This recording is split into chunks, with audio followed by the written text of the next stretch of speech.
Didn't no advice, no nothing. Didn't tell me nothing. But he was putting me through something. He could see my talent, but he's just putting me through just through it to see what type of personality I am. Then he came to it. He's like, you know, what are you doing it for? Oh, you know, I would like to fight and da. What's your, you know, I might make you wait 3 years before you fight. I was like, okay, if that's what you think. I don't know anything about it. He's like, I might make you wait 4 years before you fight. I was like, whatever you say is whatever. That's what I'm going to do. Okay. It was like another 3 months after that. So I think 9 months, and then I had my first fight. Wow. And he was just like, yeah, I want you to fight. One of the other coaches there, his brother, his personality is almost the opposite. So he can't hide his excitement. Right. So when I'm sparring, he's in the side like, oh my God, like jump, because I'm doing crazy kicks and stuff. Whereas my head coach is just sitting there like this. Okay, take your stuff off, go back. He didn't give anything away, but I can tell he was testing me. Yeah. But on top of that, he said to me, obviously you've been doing something that's worked for you for 20 plus years. Right. So why would I change that? Yeah.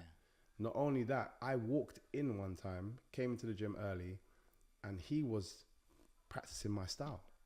He's never seen it before me. Wow. And now he was like, come, show me that thing you do. So the reason I think he's an amazing coach is because he's always a student still. Wow. Yes. You see what I mean? Yes, of course. The coaches that say, oh, no, when people veer off, it's because they're not students in their mind. And it means they feel like they've done everything and seen everything, and that's impossible. So, and also they can't learn anything. Every industry constantly changing.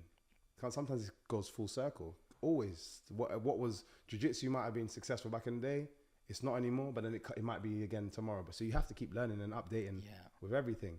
He's still a student. He gets inspired every week from watching a UFC. He'll watch a UFC on the weekend. He'll watch a Bellator on the weekend. He'll watch this on the weekend. Come back, okay, guys, we need to work on this because I've just seen these guys are doing this trick now. That's amazing, like, because what we're talking about is a fixed mindset and a growth mindset. Growth mindset is important. And so many of us like, no, that's not for me. That won't work. This and even I'm a mentor to certain people, and I try to unlock because I know it can work, and people won't listen. And the people who are sometimes even older, they go, oh, I like what you did there. How do I do that? They're the ones who end up unlocking stuff. 100%. And that's exactly what you're talking about. Sometimes I feel with a lot of coaches, sometimes it's fear because it's like, I'm supposed to be the coach, but I don't know that arena. So I'm scared to try to navigate you because I don't understand it, which is why he went online. He could tell me more fighters' names than I could. And I was in the sport.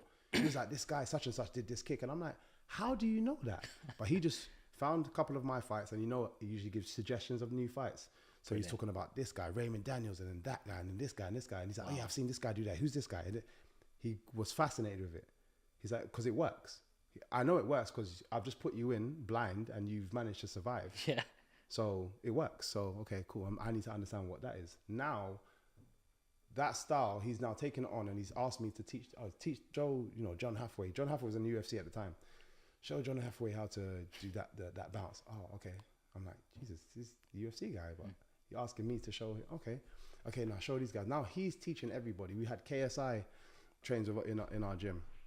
He's fighting on the weekend. His last fight, he did a shot exactly the same way I throw the shots. Wow. It's because my influence now from my coach has now been spread to the gym. So this is part of everybody that's in there now.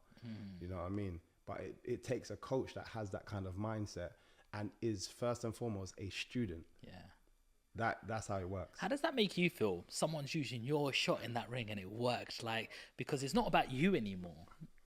It's putting your beliefs into other people and you're seeing it happen. How does that make you feel? It feels great, to be honest, because it's just, I'd love to leave something behind. And I feel like I've already done that whilst I'm still going in my own career. Seeing people absorb that style that a lot of people frown upon. And the reason I say frown upon is because it's semi-contact, they call it. That's the term. I call it point fighting, but it's semi-contact. So because it's not, again, based on the power element of kickboxing, people don't appreciate it as much. So then I'm one of 3 people, like Wonderboy Thompson in the UFC, Raymond Daniels, he was in Bellator kickboxing champion, was a Bellator MMA. These are, we're probably the only 3 that brought that style over and maintained our style, and people love it. You know what I mean?